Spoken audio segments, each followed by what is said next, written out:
You got the notification that your cashback rewards had accumulated to $47 and you felt like you'd won something. Like the system had finally paid you back a little.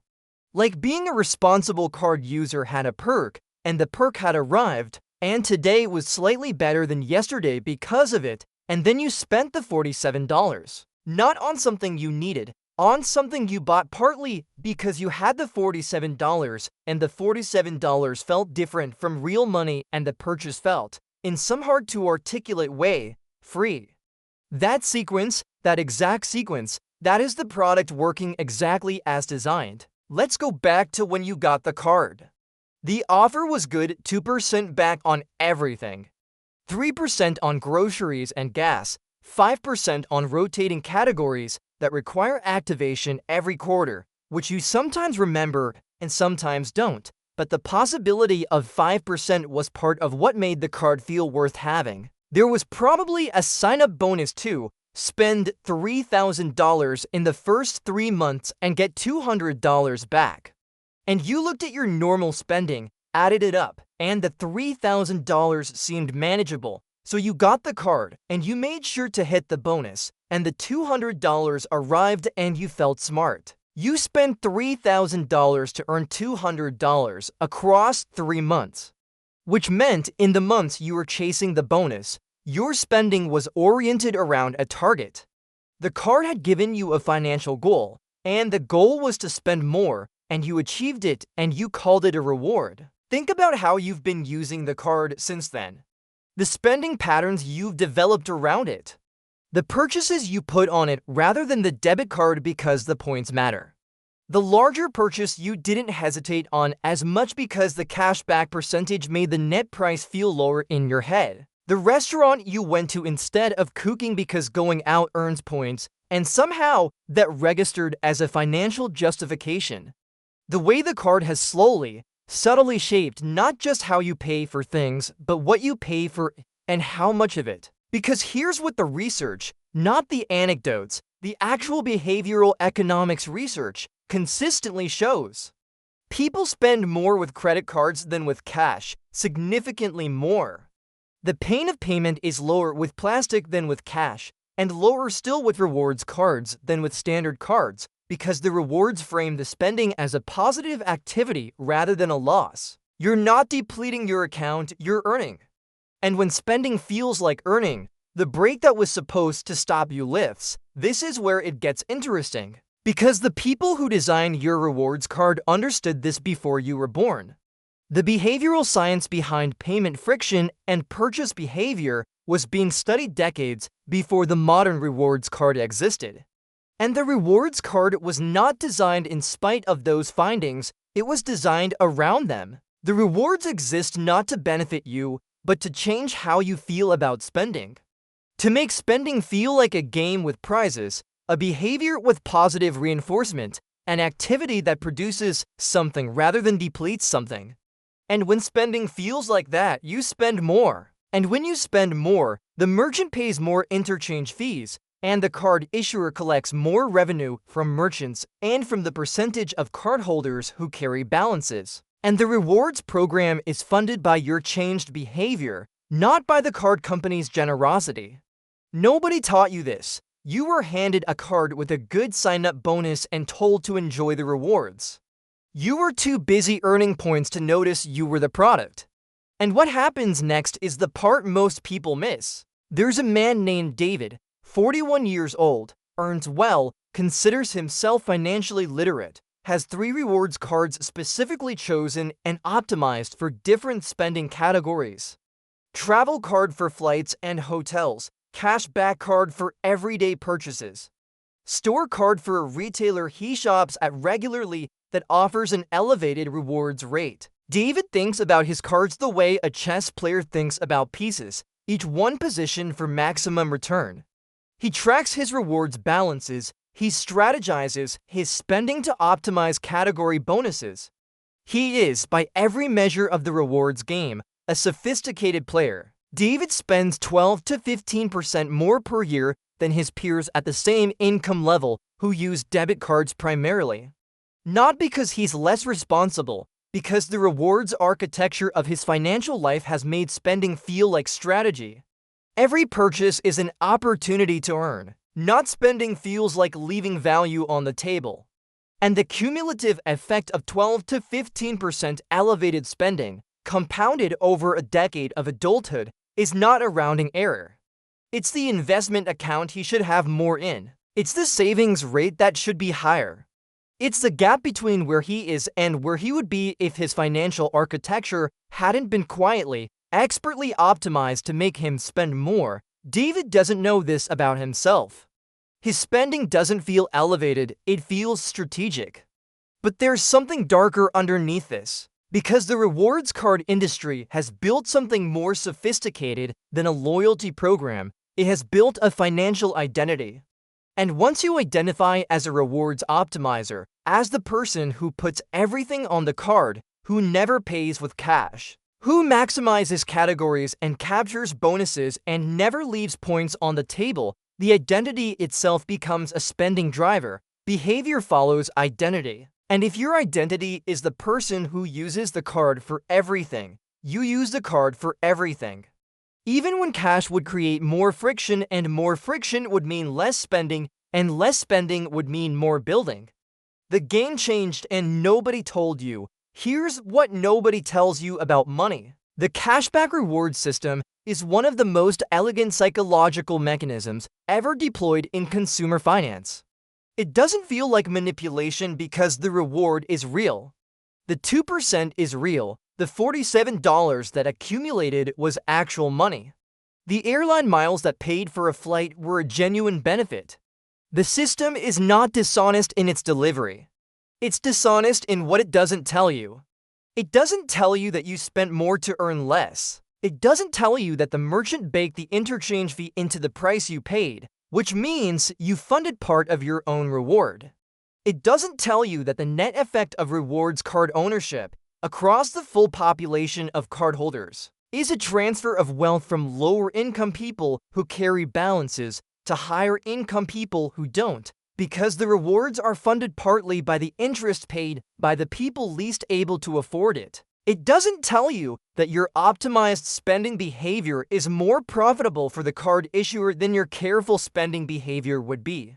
The wealthy don't think about rewards cards the way you were taught to think about them. The people who have built real wealth don't think about their credit cards as income generators. They think about them as payment infrastructure, a tool for fraud protection, for float, for the specific benefit they actually value, used in a way that doesn't change their behavior. They have decided what they will spend before they decide how they will pay. The card is the payment method, not the spending trigger. And because the card is just infrastructure, the rewards are incidental, nice when they accumulate, not something being actively optimized, not a lens through which every purchase is evaluated. That order matters. Decide what to spend. Then use the most efficient payment method. Most people do it the other way. They use the card for everything, and the card shapes what they spend. The difference in that sequence, compounded over years, is the gap between the person who earns rewards and the person who builds wealth. They are not the same person, even though the rewards person tells themselves they're being smart. Let me tell you about a couple named Simone and Raphael.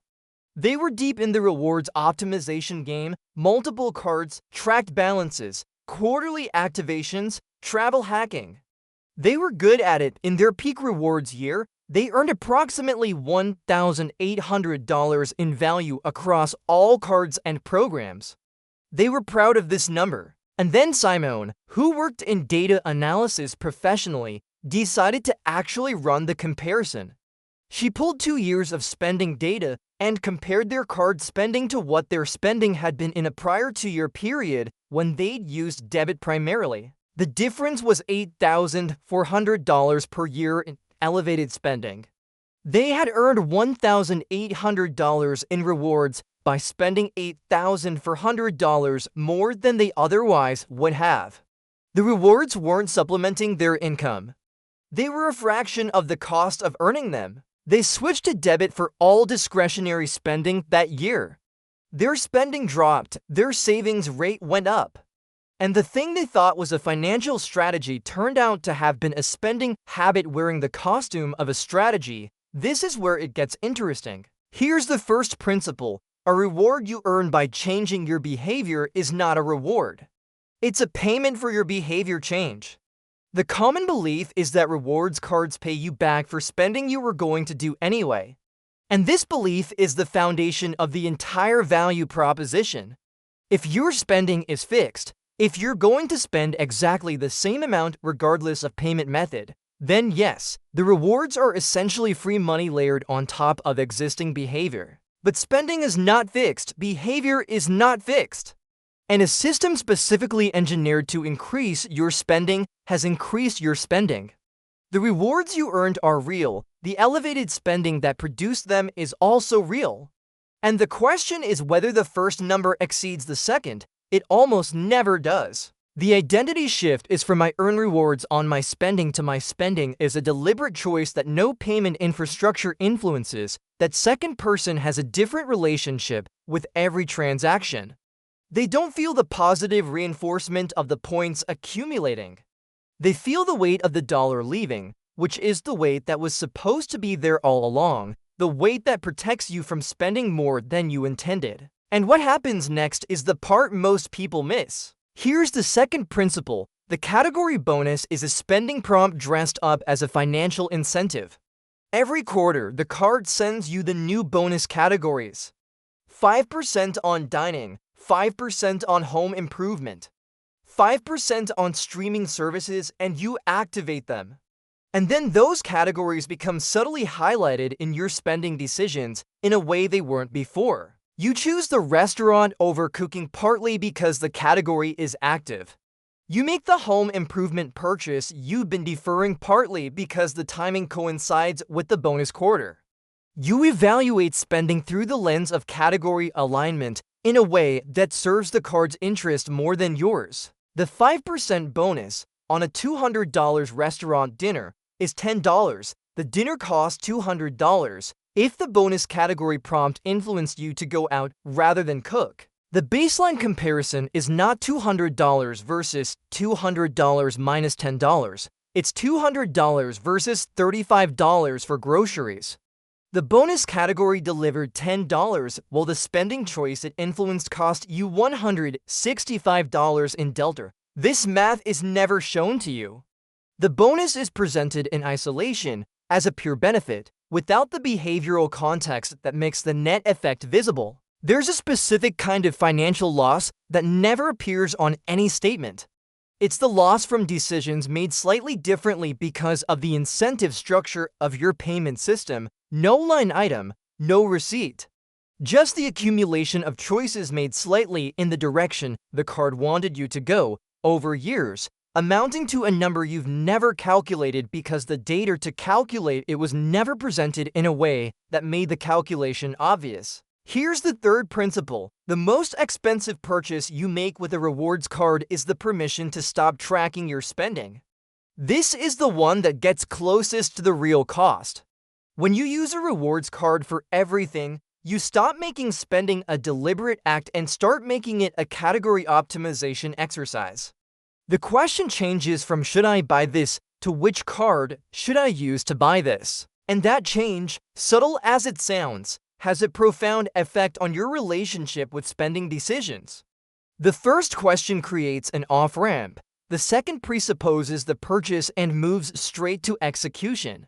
And once execution is the default mode of your financial life, the building stops. Because building requires the consistent accumulation of capital, and capital accumulation requires that some purchases don't happen, and some purchases don't happen only when the off-ramp exists. The people who build real wealth in the professional class are not the best rewards optimizers, they are the most deliberate spenders. They have made prior decisions about what their money is for, and those decisions create friction at the point of purchase that the reward system cannot overcome. They are not tempted by the 5% category because they already know whether this purchase is in the plan. The card is just infrastructure for the plan, and the plan is the thing. Most people don't have the plan, they have the card. And the card, without the plan, is not a financial tool, it's a spending amplifier with prizes. Here's the uncomfortable truth. You have been optimizing for a return on spending when the real optimization was always about how little you spend relative to what you earn.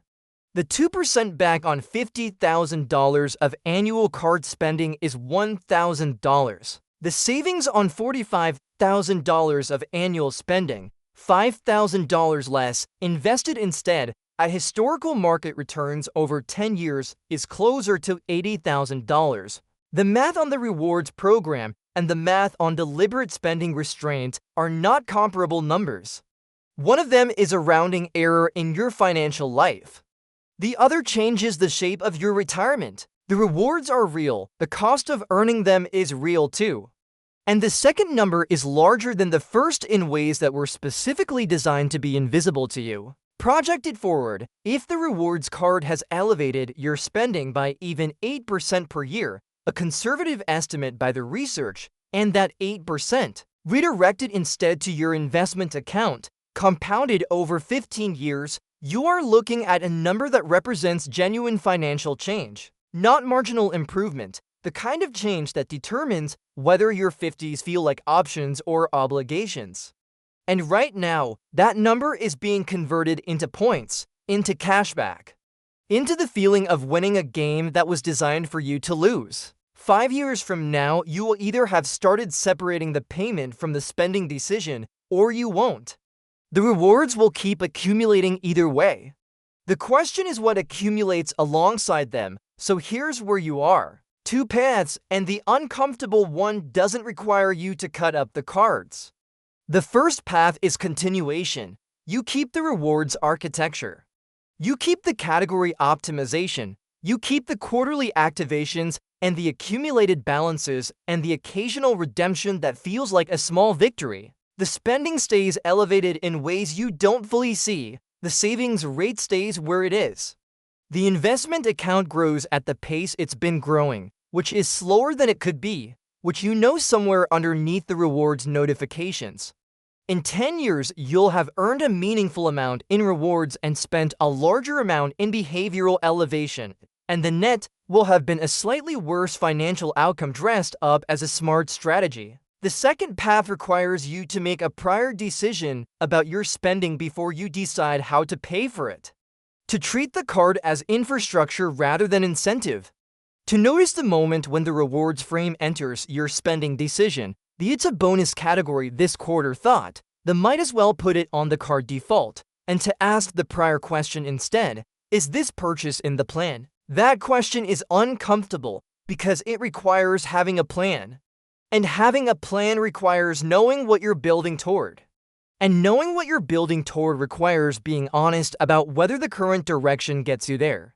The cashback is not the problem. What you do with the decision to earn it is. What are you actually building? That's the only question the rewards program was never designed to help you answer.